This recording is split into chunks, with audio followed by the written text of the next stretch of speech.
Hi, and welcome to this episode of Brainy Moms. I'm Dr. Amy Moore, here with a very familiar voice now, my visiting co-host, Sandra Zamalis from Learning RX. She's filling in for Terry while Terry is out this week. Sandy and I are so excited to introduce you to our guest today, Dr. Sam Goldstein. Dr. Goldstein is a licensed psychologist, a school psychologist, and a board-certified pediatric neuropsychologist. He has authored, co-edited, or co-authored over 50 clinical and trade publications, 36 textbook chapters, nearly 36 peer-reviewed scientific articles, and 8 psychological and neuropsychological tests. Since 1980, he has served as the clinical director of the Neurology, Learning, and Behavior Center in Salt Lake City, Utah, and he's the author of the books Raising Resilient Children and Raising a Self-Disciplined Child. And he's here today to share tips for parents from his new book, Tenacity in Children. Welcome, Dr. Goldstein. We are so honored that you're with us today. Before we talk about Dr. Amy and my favorite topics, resilience and tenacity, can you tell our listeners about you, who you are, how you spend your days, and what you're passionate about doing in the world? Sure. And this is the abbreviated version. Of course. I grew up in New York City. I thought I would be a famous rock and roll musician and then realized that wasn't to be my destiny, although I am still involved in music. I've written 3 musicals with Graham Russell from Air Supply. How cool is that? That's so cool. And our new one, Dead Certain, is now in development. And our first one, A Wall Apart, about 3 brothers in the Berlin Wall in 1961, played off Broadway in New York as well. So I have two passions. I progressed through school and decided I would be a brain researcher studying brain chemistry. And then in 1976, I decided I liked people better than rats. And so I shifted into working with people. And then I decided I liked kids better than adults. And I came out to Salt Lake City to finish my doctoral work because I'd been studying how rats learn to pay attention, what draws their attention and how and why. And I started studying that in children. Met Keith Connors, who's very well known as sort of the father of ADHD assessment. Yep. And came out here, liked it out here, had the opportunity when I finished my doctorate in school psychology to pursue further studies in neuropsychology and then start this clinic. We're in our 41st year. We see 500 or 600 children a year and a few hundred adults. About half have brain injuries. The other half have some pretty significant challenges. I did a TED talk about our clinic. If you go to my website, you can click to it. It's just called The Power of Resilience. It's a fascinating population I've had the privilege of working with. I learned something from them every day. These are very complicated kids, sort of Job from the Bible, as it were, who face great challenges. And I started writing mostly textbooks and then had the opportunity to write my first trade book, what was then called Hyperactivity in Children. And wrote a number of other trade books and then had the opportunity to join forces with Robert Brooks, who was at Harvard, who's since retired. And this represents our 14th book together. And the glue that holds us and the attraction that brought us together is we'd reached a point in our careers where we realized that we were spending all of our time fruitlessly trying to fix what was wrong with children. And we began to realize that the more liabilities a child possesses, the more important their assets become. And we were doing just the opposite. The more liabilities they possess, the more focused we were on fixing what was wrong. We looked at the longitudinal research that demonstrated those who fared well under adversity were not necessarily those who had the most treatment, medicine, school intervention, counseling, but rather those who had other assets that Bob coined islands of competence, something that carried them through. And we began writing about it. Our first book, Raising Resilient Children, the first trade book, we've done 3 textbooks on the science of resilience. And resilience is about functioning well over time. And the first book we titled Raising Resilient Children, sort of a compilation of what the research taught us. And our publisher at the time didn't want us to use that word in the title because no one knew what it meant. Now it's a very common term, resilient this, resilient that. Estee Lauder has a makeup called resilience. And it's the word is so widely used, who knows exactly what it means anymore. And we wrote a number of books about resilience. And then we realized knowing what to do didn't equate to doing what you know. Mm. And the key component to doing what you know was possessing the maturity and self-discipline to stop and consider the circumstances and make good decisions and use experience to guide your behavior. And so and again, I'd done a lot of work with ADHD, a number of textbooks and tests. And so we then focused on how parents can help children develop self-discipline, that biology is not destiny, may affect probability, but genes express themselves based on the environments they're in. They don't express themselves independently. And that's where we were for quite a while. And then suddenly we realized that we just were not paying enough attention to the biology.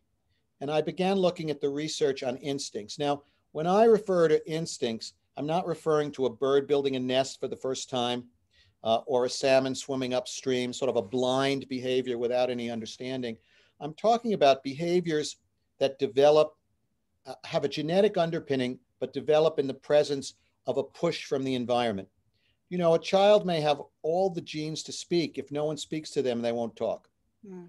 A child may have all the genes to socialize. If not given the opportunity to do it, they don't know how. So genes for complex human behavior can't operate without a push from the environment. And we began studying these and identified 7 that we feel, and that's what we do in the book, is explain in a palatable way to the lay public, to parents, why we think children are endowed with optimism, with motivation, with empathy, with a sense of fairness and responsibility, with a sense of altruism, that you see young children exhibit these behaviors absent any push from parents. And what we're proposing is that raising children isn't about taking a blank slate, a tabula rasa, and inscribing what you think children need to know, but rather the creation of opportunities for children's genetics to blossom. And yes, some children find it easier to exhibit some of these than others, but it's in all of us. And for some children, slow is fast enough. We have to work a little bit harder at it. So that's the 7 instincts. We write about 3 more in the book as well. And just one last thing, the term tenacity. And I have to be honest, the tenacity is a word we chose. Part of the reason we chose it is because there were no other books with the title Tenacity. we searched, we didn't want another book with the title Resilience. And we didn't want to take somebody else's thunder. We didn't want to take emotional intelligence. We wanted to find a word that we could use as an umbrella under which we could put these instincts. So tenacity in itself implies the grit, the drive, and we felt it fit because it's the grit, the drive, the self-determination to be self-disciplined, to operate in a resilient way, to overcome adversity. And so that's why we chose the word, but the word itself has no meaning in genetics per se. Okay, so my first question was going to be, can you differentiate between tenacity, resilience, and self-discipline for the lay reader? But I'm hearing you say that tenacity is just part of resilience as a whole. I wouldn't or is say it its that. own entity? Yeah, I wouldn't say that. So let's try and simplify it. Resilience is the ability to continue functioning as well as you can or optimally under adversity. Resilience is not an outcome. It's a process. And you don't really know if someone's going to be resilient until you put them in an adverse circumstance and see how they fare. Resilience seems to be driven in part by genetics. Some people are just more optimistic. In part by immediate family experience, and in part by the mind. You know, we have a mind. We're lucky we only have one mind. Imagine if your heart had a mind and your liver had a mind, it would be chaos inside your head. Why we have a mind is unclear. How the mind evolved is no evolutionist can explain it. It's not like an ear or a nose. You're either aware of yourself or you're not. I don't know how you can be half aware. So the mind then creates a schema, a way of looking at experiences. And that's what feeds resilience. Functioning well under adversity. Okay. It's biopsychosocial, biology, psychology, social experience. Self-discipline, the best way I can explain it is taking the time to open a window between experience and response to make a good choice. I'll tell your listeners something that maybe most people don't know. The middle of the brain gets information about the world a few milliseconds before the front of the brain.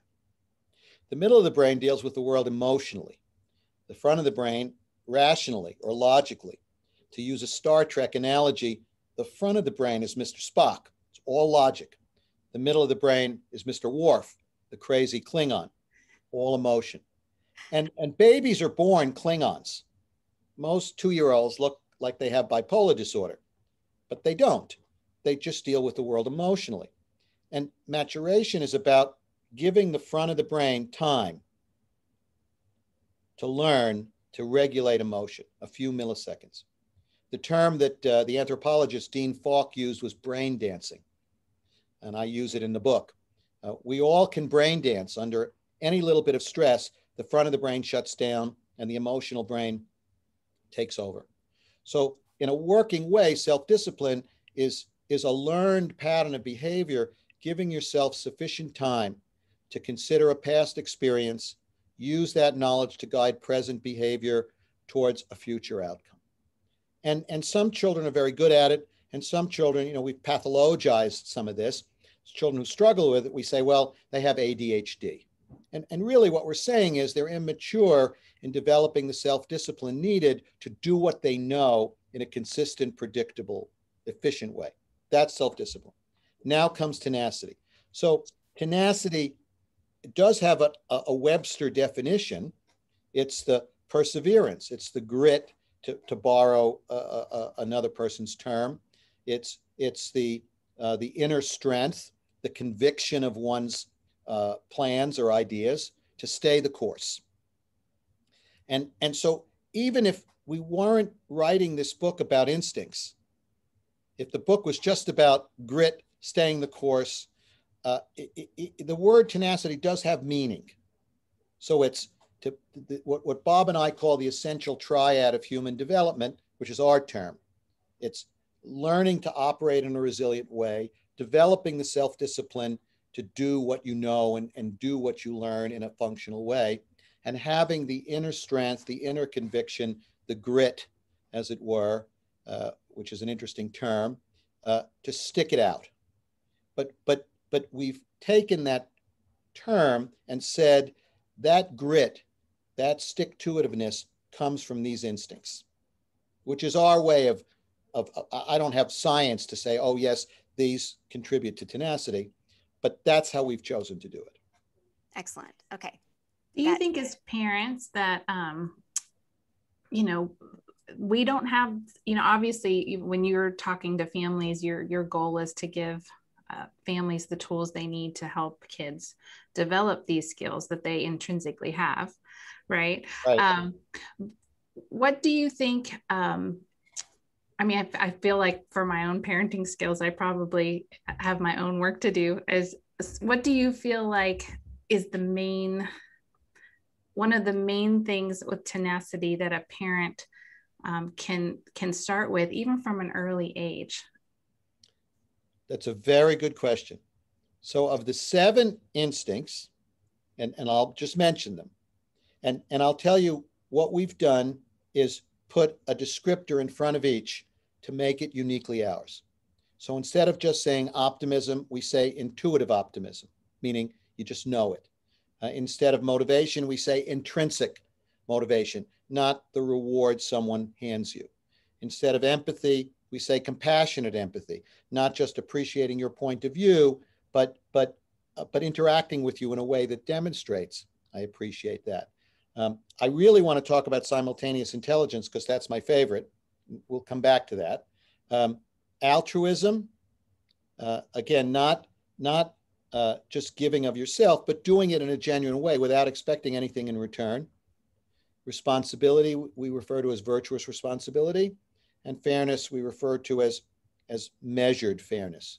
Because if you give all the time, as in Shel Silverstein's The Giving Tree, everybody knows that book, then you're left with a stump. Sometimes you have to look out for yourself. Fairness isn't about doing everything for everybody else, or altruism isn't about doing everything for everybody else, but having a balanced view. And that's how we look at fairness. Coming back to your point, the two things that I think are most important for parents of younger children is this combination of optimism and motivation. Intuitive optimism. Young children think they can do anything. Cook, clean, drive the car. They want to help. And we think it's cute, but it's a drive to be part of a group, to fit in. It's how evolution has shaped us, right? and they think they can do it. You and I would, if we were learning to walk at 40 years old and we fell down 4 or 5 times, we're done. I was a really good skier. I haven't been skiing in a few years, but I was a good skier. I tried snowboarding. I fell down 4 or 5 times, almost injured myself. I brought the snowboard back to the rental shop. Forget it. Young children don't do that. They get up, fall down, get up, fall down. They have to have a certain level of optimism because development for our species takes so many years. So that's part one. Part two, they're intrinsically motivated. A 2-year-old just wants to help. There's no payoff. They're not asking for anything in exchange. But by the time they become somewhat acculturated, they do ask for something. We externalize the motivation. Why'd you do that? Well, give me something. And watch them going off to school. Young children going off to school are happy to go. Why? Because they're intuitively optimistic. I'm going to do so good there. And they're intrinsically motivated.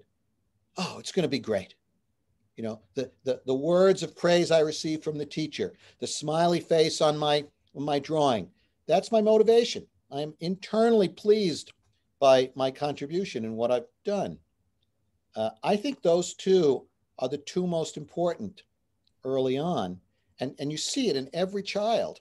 And for some children who struggle to regulate their emotions or to learn or to socialize with others, you see that flame extinguished. I just spoke with a mother this morning whose child is very bright, but has very severe learning disabilities. And he just thinks he's dumb. And we talked about the fact that he couldn't wait to go to school. And now when I asked him, what do you like about school this morning? He responded, nothing. He's 7. He's going into 2nd grade. Nothing. And if your mom said you could stay home, what would you do? I would stay home. Why not? I don't like school. Look at what we do, right?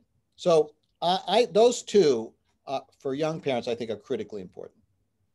It's funny that you say that because that was one of my favorite chapters. It was the Intrinsic Motivation chapter. In fact, I even wrote down the quote that you had included from W. Edwards Deming that said that, you know, people are born with intrinsic motivation, self-esteem, dignity, curiosity to learn, and joy in learning, and that it is our job as parents, teachers, and caregivers to ensure that these inborn qualities are shaped and reinforced in our children. Right. And I have this conversation weekly with parents in my office. So if you would, could you highlight, when thinking of intrinsic motivation, could you highlight the 4 needs that must be met and satisfied in a child in order for that intrinsic motivation to occur? You know, you put me on the spot because I'll have to open the book to look at those 4 needs. Off the top, I'm sorry, I can look for you. Yeah, you can look for me. I'm happy to discuss them, but off the top of my head. So one was belonging. I know that one off the top of my head. Right. There was belonging, self-determination, and autonomy. Right. Knowing you, being able to do it independently. Competence was the 3rd one, and purpose was the 4th. Right. And that, in all fairness, that wasn't Bob and I. That's not our theory. We're presenting that as someone else's theory. Right. Right. Right. But it Could made you sense share to him. more? Yeah, could you share more about that with our listeners? Because I really, those keyed in for me. Like I said, I have this conversation weekly with parents because the flame has died, right? The flame has been extinguished and that intrinsic motivation is gone. And it's hard to know or pinpoint what happened along the way.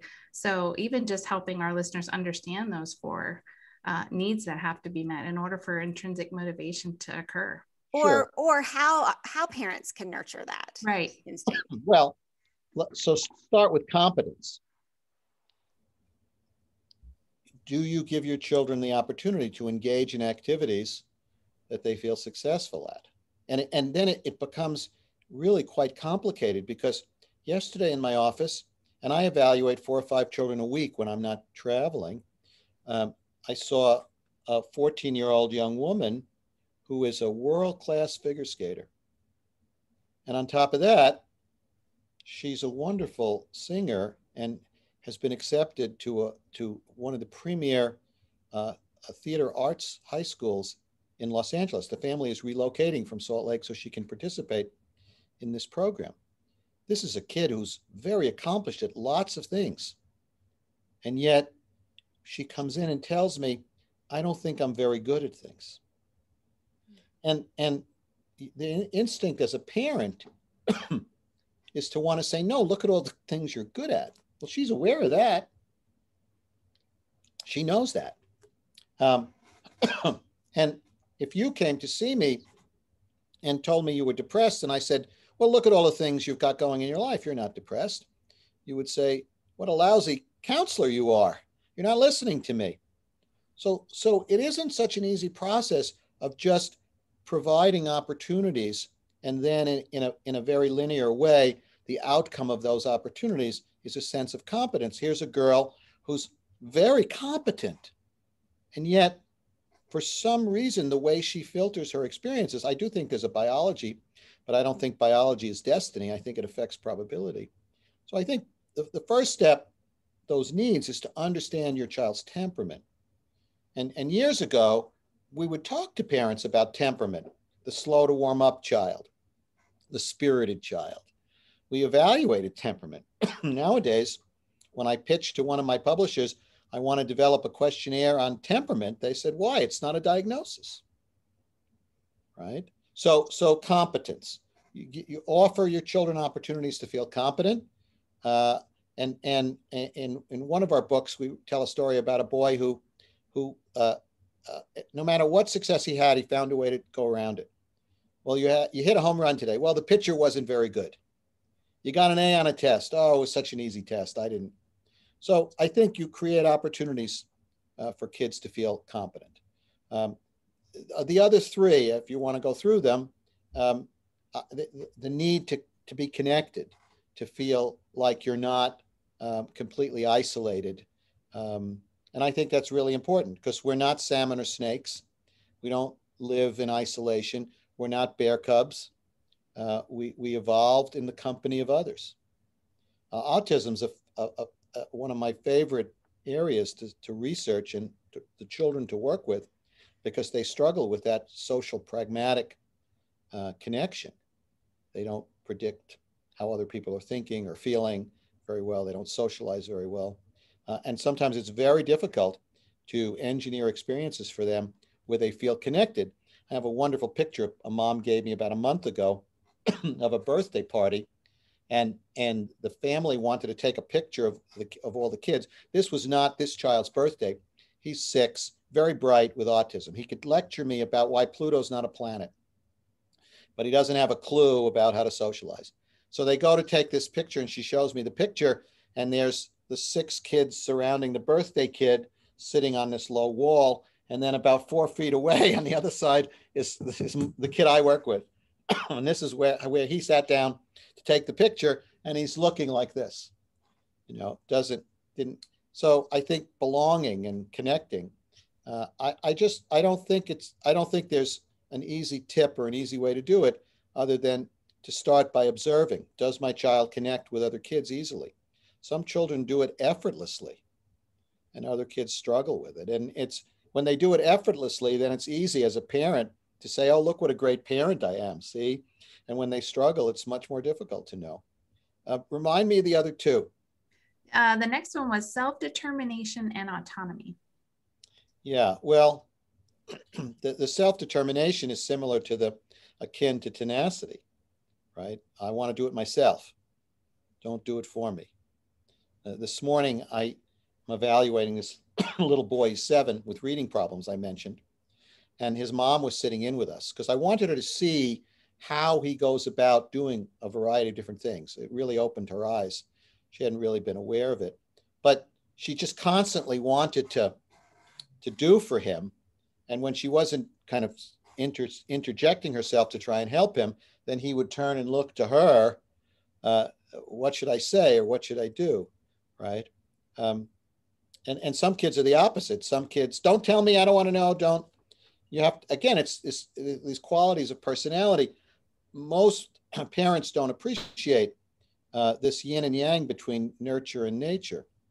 But when you look at the identical twin studies of twins separated at birth and reared apart, the Minnesota Project. So these were children who in the 1930s, 1940s were adopted at birth. They were identical twins, but they were separated. And they don't do that anymore, but they did then. At the University of Minnesota, beginning in the 1970s, some smart researchers said, I wonder what happened to those kids. And they went to look for them.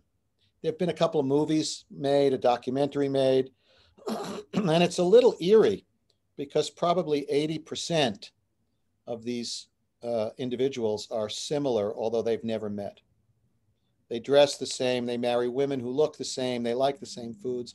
So that leaves 15 or 20%.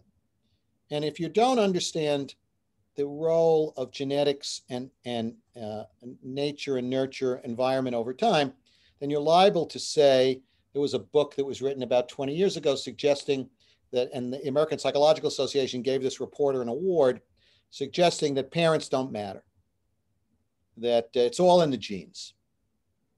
But this reporter didn't really understand, if I could influence 1% of the stock market, I wouldn't be on this call right now. And if we as parents can influence 15 or 20% in the way our children's genes express themselves, that makes 100% difference in the quality and course of their lives. People have a hard time understanding that phenomena in an algorithm.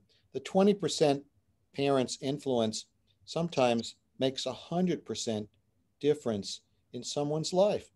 A parent with a child who has anxiety, who berates and belittles and harasses the child's fears and shyness, will end up with a very different human being when that person transitions into adulthood than a parent who appreciates it and begins to interact with that child in a way to help the child understand what it means to be a little anxious and to worry and how to manage that, or a learning disability, or any challenge children face, or even no challenge. How we respond to our children makes a gigantic difference in how the quality of their lives progress. So I do think this idea of self-determination, there's a biology to it and there's an experience to it. The last one was purpose.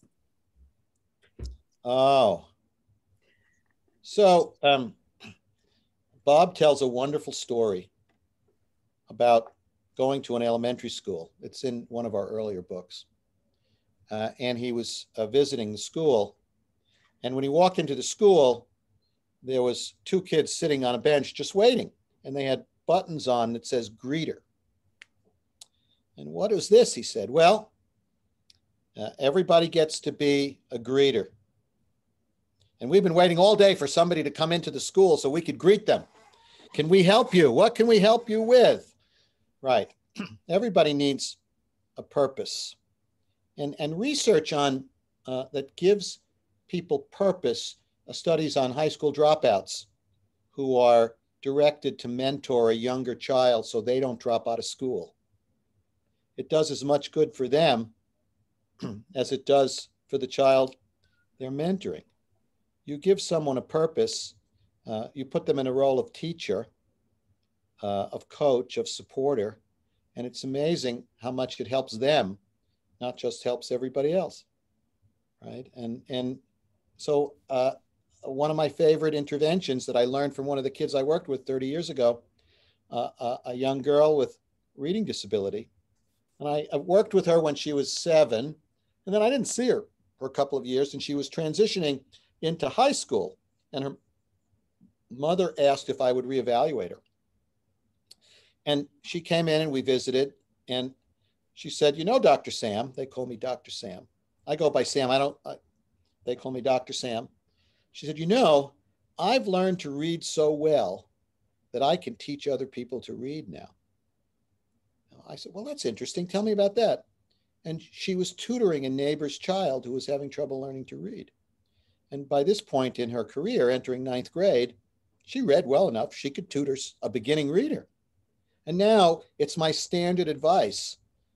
When I finish working with a child in therapy, let's say a child with anxiety or worry, or a child who sees the world through mud-colored glasses, feels more hopeless or helpless, or a child that's trying to learn to socialize, the last thing we do on their last visit is I ask them if they would write a note, make a picture, create a little book to help the next child I work with anonymously with a similar problem, to help them see that there is a successful endpoint.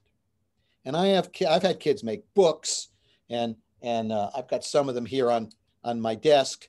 I've had a couple of kids send them away and have them bound, how Dr. Sam really helped me and how he can help you. It's my favorite one. I love that. Right. But it gives you, it gives you a sense of not just success, but a sense of purpose. I'm helping others. So I hope that helps a little bit. In my career, I've always felt like most parents are good enough for most children when they have some insight and understanding of what it is they're trying to work with. So I've never been a fan of Sam's 7 steps to create perfect children. I tend to paint in much broader strokes, because just like classrooms, and when I'm consulting with schools, I very rarely tell teachers what to do. First, I try and understand how the classroom operates, and then I might make suggestions. So I've never been a big fan of here's the 7 things you must do to have a successful classroom, because I'm not sure that that's right. Sure. Well, it doesn't take into account individual dynamics as well, right? Like what works one year might not work as well the next year. Right. And Amy, you and I know that when you consult with teachers, some teachers are very behavioral. And if you talk about feelings with them, they shut off. Sure. And some teachers are very Rogerian. And if you talk about rewards and punishments and stimuli, and they shut off. Right. Now, the first thing I ask teachers is, would you rather talk about feelings or behavior? Because I think people are different. Absolutely. So I want to shift gears a little bit. The chapter that I was most intrigued by was unmeasured fairness. And so you talk about how many kids feel like life has been unfair to them, right? And so they develop this why me victim mentality. Correct. And so can you talk a little bit about the impact of adopting that mindset? Sure. Can I first lay a little foundation if we have? Absolutely. Okay. So keep in mind that up until maybe 5,000 or 6,000 years ago, we were all generalists. We lived in family groups, and everybody did everything. Everybody helped out. And if I had something, I shared it with you. You had something, you shared it with me. And somewhere along the way, we developed specialization. Somewhere along the way, we figured out, oh, you're much better at making moccasins, and I'm much better at hunting buffalo. And so you'd make my moccasins, and I'd give you some buffalo meat. And eventually, some of the things some people could do were seen as more valuable than others. And you see the extreme today. Athletes are paid $1 million to play a game for 2 hours. Talk about fairness, right? So fairness is in our genes. And I joke sometimes that most of us think it's fair so long as we're in the advantage. And right? but it's in our genes. So in the book, we write about some animal research, the two macaque monkeys that can see each other through the plexiglass. And the researcher, they have to give the researcher a rock through a hole in the glass, and he gives them a grape. And he gives each of them a grape, and then he gives one a grape, and he gives the other a piece of cucumber. And the monkey looks at the cucumber and eats it. He does it again, and this time the monkey looks at the cucumber and puts it on the floor of the cage and steps on it. And then the third time he does it again, and now the monkey shrieks and throws it back out at him. I have 3 dogs. They're sisters. And I do little experiments with my dogs. No animals are harmed in my experiments. So they have favorite bones, that you buy in the pet store. And I'll sit them down, Daisy, Dolly, and Sugar, and I give 2 of them a favorite bone. And the third one gets a bone that otherwise they would eat. And it doesn't matter which of the 3 I give the unfavored bone. The other 2 grab their bone and go off to their favorite spot. And the third one just sits there, looks down, looks back at me. I should film it. It doesn't matter which one. It's like, are you serious? They got the other bone. You're giving me this? And one of them, Sugar, was the runt of the litter, she'll just sit there and look at it and look at me and look at it. She will not take, and until I switch it back, and then she goes and she makes her needs known. Fairness is an interesting phenomenon. But again, if you look at the research with young children, they demonstrate a sense of fairness before you ever teach them about it. That's the point. And why is fairness so important to us? Why do we complain so much about it? It's not fair. It's not fair. It's not fair. And what's our usual response to our kids? Life's not fair. Fair. Right. Maybe that's not such a good response. Maybe fairness is what you make of it. So when a child adopts that view, that Bob and I talk about mindsets, which by definition is a set of ideas that you filter your experiences through, right?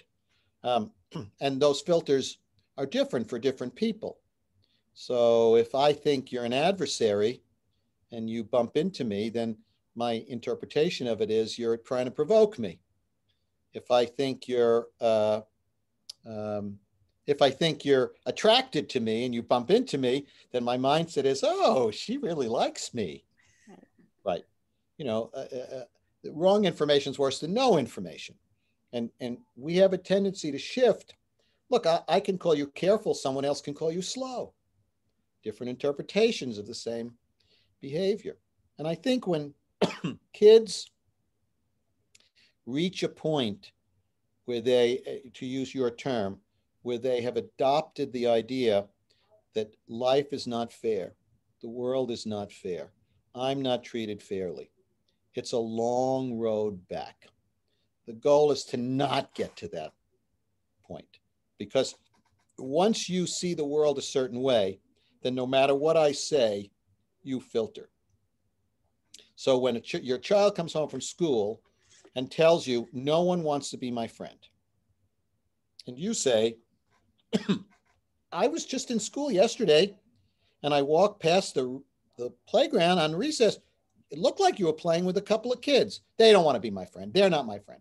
And the more you try and talk the child out of their decision, the more adamant they become, I have no friends. So you have to empathize. I'm sorry you feel that way. Nobody likes to feel that way. Do you think there's anything I can do to help you? No. Okay, well, if you change your mind and you want to possibly explore, we can search on the internet, helping kids make friends. Maybe we'll find something that helps us there. I don't want to. All right, maybe tomorrow. We'll see. But you can't talk people, whether they're 5 years old or 65 years old, out of their ideas. So what's the message? Prevention. Much of what we're doing with kids today is tertiary care.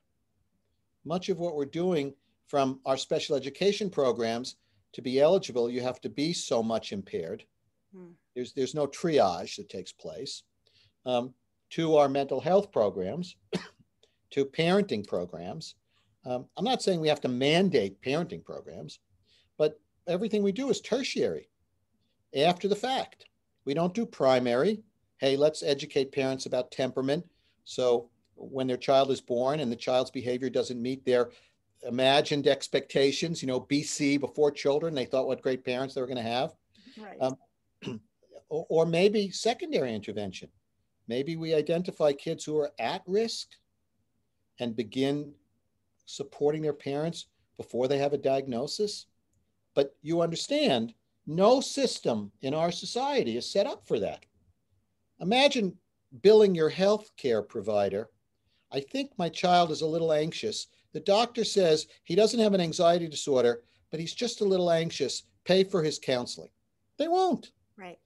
Right. Imagine telling the school team, my child's acquisition of academic knowledge is about half the speed of what I see in other children. And the school team says, well, he's not far enough behind yet to be eligible for services. So we'll just wait until he's far enough behind. This makes no sense logically, driven by financial resources. So my goal with these 7 instincts is to educate parents out of the gate. These are the 7. Find more, I'm happy to consider them. We didn't. These are the 7 critical human behaviors that make us who we are. And we share them. Other species have them as well. Maybe we have language. And we have one thing no other species seems to have. We can think one thing and say something else. Even as we're talking, you're thinking, what am I going to say next? How much time is left? Right. We're probably the only species that can do that. And language is the fuel that drives that. These, I think, 7 instincts make us who we are. And if parents understand them from the beginning, I don't think they need to go to a class, but I think they can create experiences to nurture optimism, to nurture motivation, to help kids be empathic. And the one we haven't talked about is simultaneous intelligence, which if we have any time, I really want to talk about that. Okay, so we need to take a quick break, and Sandy's going to read a word from our sponsor, LearningRx. And then when we come back, let's talk about simultaneous intelligence. Great, thanks. Did you know that more than 6 million children in America have been diagnosed with ADHD? Many of them struggle in school because of their condition. But what if I told you that poor attention may not be the primary cause of their struggles? In a study with more than 5,000 people with ADHD, researchers found their working memory, long-term memory, and processing speed were less efficient than their attention skills. So an intervention that only targets attention might miss the opportunity to work on those other skills that we need to think and learn. LearningRx can help you identify which skills may be keeping your child from performing their best. In fact, we've worked with more than 100,000 children and adults who wanted to think and perform better. We'd like to help get your child on the path to a brighter and more confident future.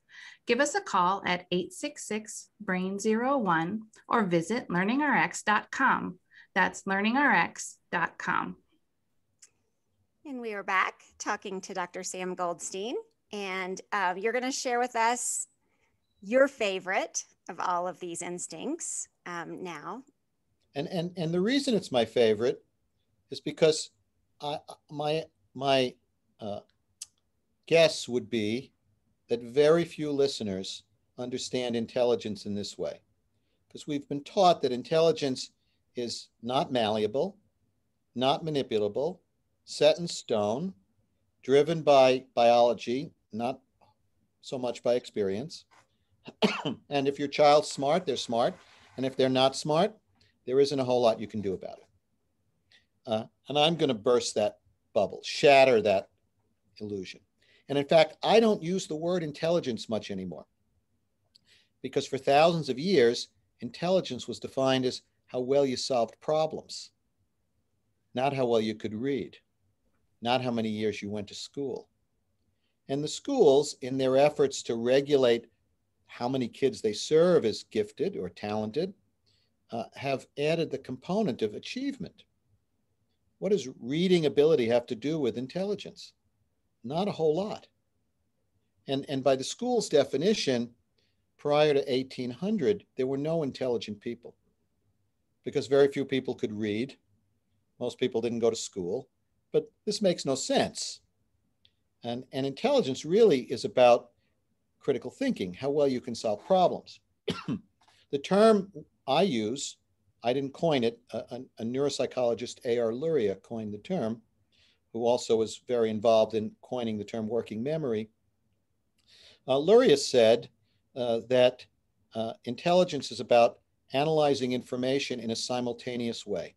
And let me explain that. Seeing how all the pieces fit together. Creativity is thinking outside the box. Intelligence is leaving no piece of information within the box unconsidered. I'll give your listeners two examples. If I say 2, 4, 6, 8, 10, you only need to know 10 to predict 12. It's a predictable sequence. How about this one? Let's see which of you wins the prize today. 1, 3, 6, 10, 15. What number comes next? 21. 21. Ah, Dr. Amy. Yes, 21. But in order to do that, you had to simultaneously appreciate the relationship of every number to every other number. If I removed one number in the sequence, you couldn't figure it out. Right. If I give you 10 facts about an animal and you randomly pick 3, you might choose an animal that matches the 3, doesn't match the remaining 7. Good simultaneous thinkers, intelligent people, see how all the pieces fit together, right? And as was pointed out, part of the way to do that is to harness neuropsychological abilities like working memory. And so simultaneous seeing it this way, some consider that a neuropsychological phenomena. I consider it the foundation of intelligence. And the good news is that it's malleable. And the research we write about in the book has demonstrated that you can teach kids to think critically like this, and it generalizes, meaning you teach them with one set of information in one situation, and they can take what they've learned and apply it in other subjects, in other situations, and their grades go up. It's a fascinating phenomenon. You know, we have tried to do this for a long time with kids who were really developmentally delayed and didn't have much success. There was a Reuven Firestein had a program called Instrumental Enrichment. Didn't really work, but once you cross a level to where you have within normal development, you can teach this kind of critical thinking, and kids do problem solve better and their grades go up. And this has been a challenge for us, is generalization. So you teach somebody how to do it in one circumstance, and it doesn't always generalize to another circumstance. If I teach you to read, that generalizes, because now you'll read in every class. If I teach you a game to facilitate divided attention, you'll get better at the game. But the challenge is for you to then be able to take the skill you've learned to play the game and apply it to divide your attention in other circumstances. And I think we're getting better and better at it.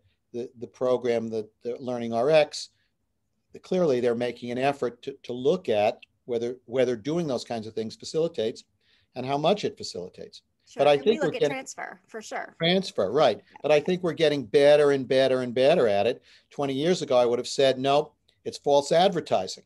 We haven't yet really demonstrated it, but now increasingly we are demonstrating, especially with this idea of simultaneous intelligence. So I would encourage parents to, even when children are 2, to begin giving them opportunities to problem solve, to think critically, to not answer every question for them, to create circumstances where, how do you think we're going to do this? We have too much stuff and the box is too small.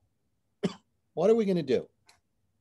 Right. We call that invitations to learning. Yeah, invitations, right. Because I had a parent yesterday that asked me, so what do you think is wrong with my son? And I said, well, what's the question? And the parent said, well, we got in the car and he told me there wasn't a ladder tall enough for him to climb to the moon. And I said, what a great thinker. That's not a problem. Right. That's really good thinking. And she didn't know what to say to the kid. And I said, well, I would have asked, well, what do you think can get you to the moon? How far do you think it is? What do you think? Right. Yes. That's critical thinking. Yes. Yeah. Yeah. My mother's response to questions like that was, well, let's research that. Right. And when my grandchild last year, I asked my grandkids off the wall questions. With my kids, I used to play the really big question game. And I'd ask, when does the universe end? And all kinds of things like that. And I play it with my grandkids. And so I asked him, Isaac, do Eskimos eat ice cream? And I thought he would ponder it a while. And he said to me, not only do they eat ice cream, they have a special way of making ice cream. I said, what? And of course, he grabs my phone and he Googles it, which is what the future of education is about. I have a project I'm calling Inside Out Schools. And I haven't gotten the website up yet, but we're asking, what will schools be like in 50 years? And my term is Inside Out. The teachers will be engagement coaches, not fonts of knowledge.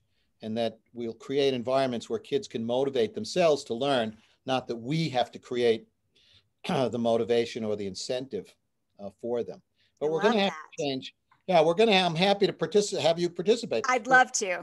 Yeah, we're going to have to change how we educate children because I have everything I need in my phone in terms of factual knowledge. And I think the early grades, preschool, kindergarten, first, second, third, where we've emphasized the acquisition of rote knowledge, basic reading, basic math, I'd rather emphasize the acquisition of critical thinking and problem-solving ability and start reading when you're in second grade. The research shows that you could start in second grade, and by fifth grade, they'll read just as well as kids who've been reading since they were preschoolers. My 2 cents worth. No, I mean, we work with children all the time who didn't have the foundation, the auditory processing skill foundation. And so it doesn't matter how old you are, right? We can still create that foundation and teach you to read. Right. And when I explain to parents as a neuropsychologist, and this may be helpful, I look at ability, knowledge, and skill. So abilities are hardwired. Not that biology is destiny, it just affects probability. If you're athletic, you'll learn, if you're coordinated, you'll learn athletic skills faster. If you have better working memory or associational memory, you'll learn academics faster. But slow is fast enough. You can be average and do fine. Second thing I look at is knowledge. And knowledge is anything you learn by experience.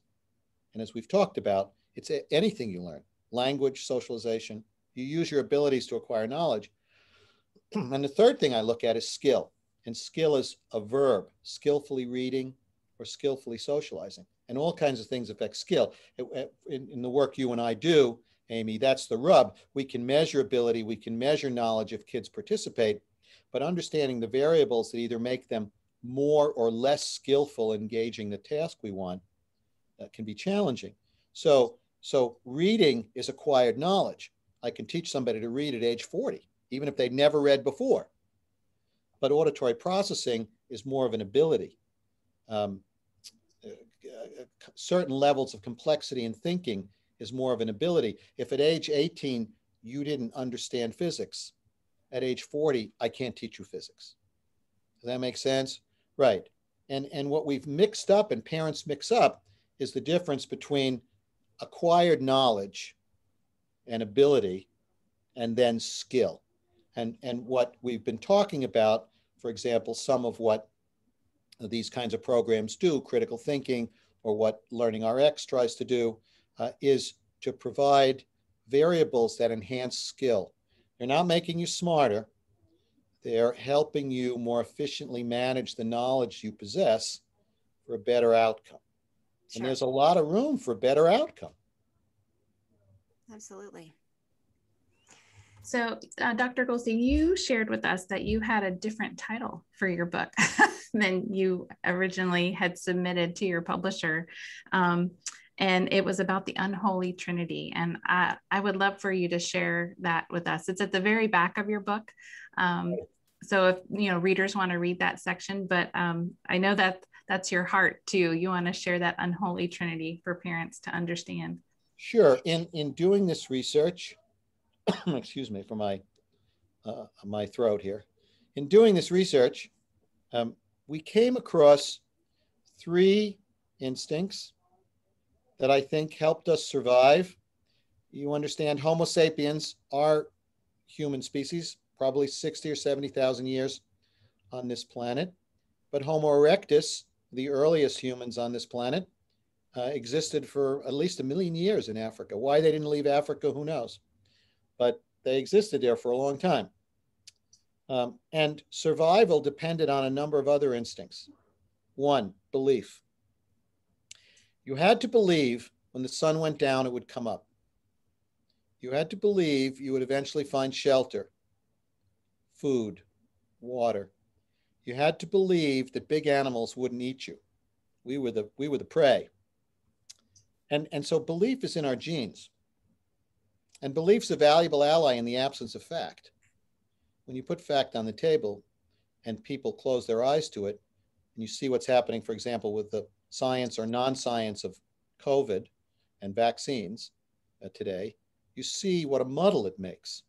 And belief served us well for a long time, and it still can serve us well. And we're not talking about religious belief here, but you can see how belief that my politics is better than yours, my religion is better than yours, my skin color is better than yours, my height, my weight, my whatever.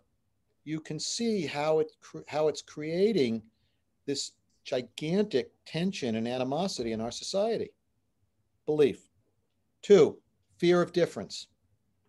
We are afraid of difference. There's an argument now, do we teach children to, quote, be racist? And racism has taken on such a broad definition, it's hard to know exactly what that word means anymore. But I would argue that there is a genetic predisposition not to be racist or to discriminate, but to be a little uncomfortable around difference. Because for a long time, you didn't go any place different. You drank from the same water source. You ate the same foods. And you didn't venture across the valley to the tribe on the other side because they might kill you. We have a fear of difference. And that fear of difference kept us alive.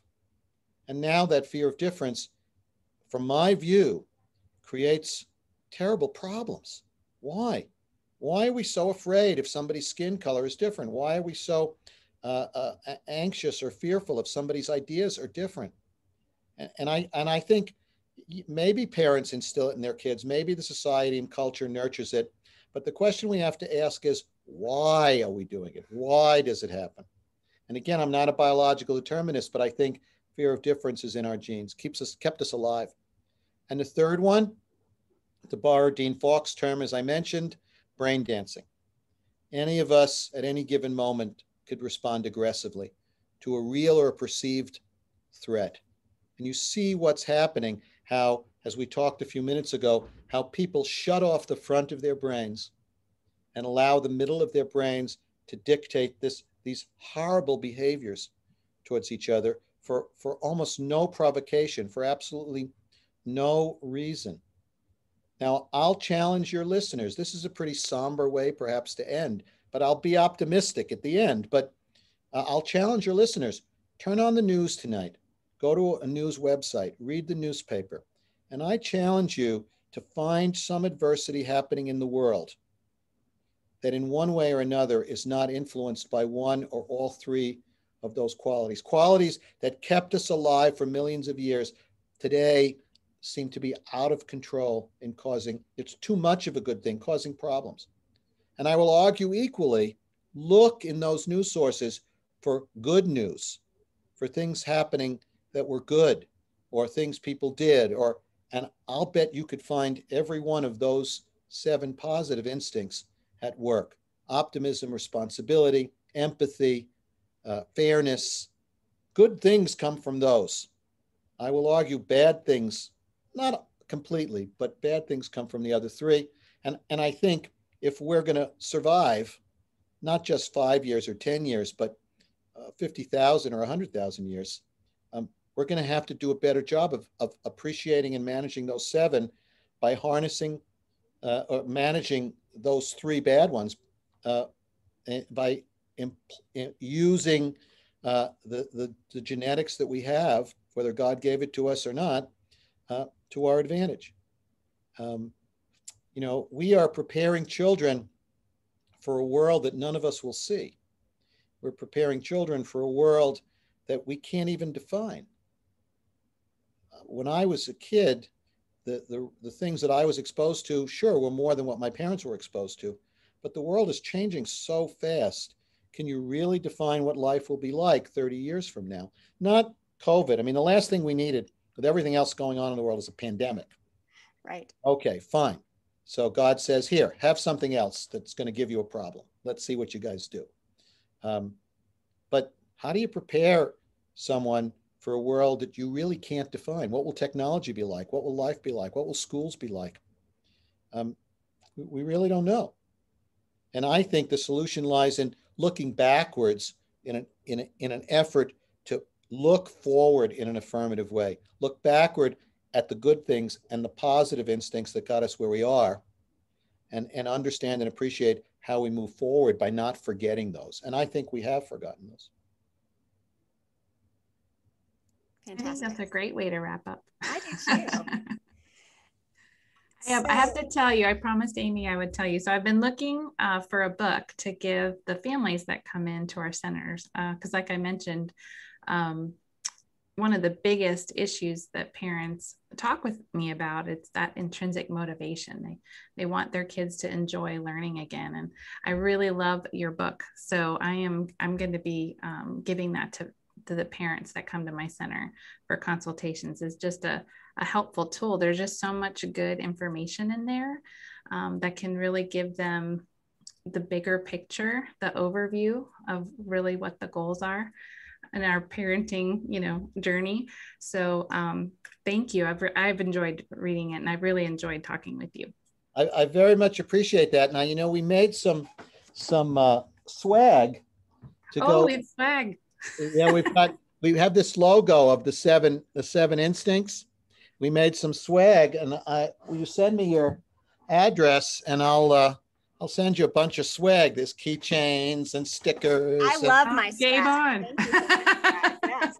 Yes, I'm happy to send your swag, and I'm happy to send you other books of ours. If you think they might be helpful, we can talk about that another time. That would be wonderful. All right, so we are out of time and need to wrap up, but this has been just enlightening and educational, and I've really enjoyed our hour with you today. We've been talking to Dr. Sam Goldstein, who has promised to come back and talk about other issues. Maybe we'll have an entire episode on one of your specialties. So if you would like to connect with Dr. Sam and learn more about his work, you can visit samgoldstein.com. We'll also put his social media handles and link to purchase his book, Tenacity in Children, in our show notes. So thank you so much for listening today. If you liked our show, we would love it if you would leave us a 5-star rating and review on Apple Podcasts. If you would rather watch us, this is just a reminder that we are on YouTube. And follow us on social media at the Brainy Moms and at Dr._Amy Moore. So look, until next time, we know you're busy moms and we're busy moms. So we are out.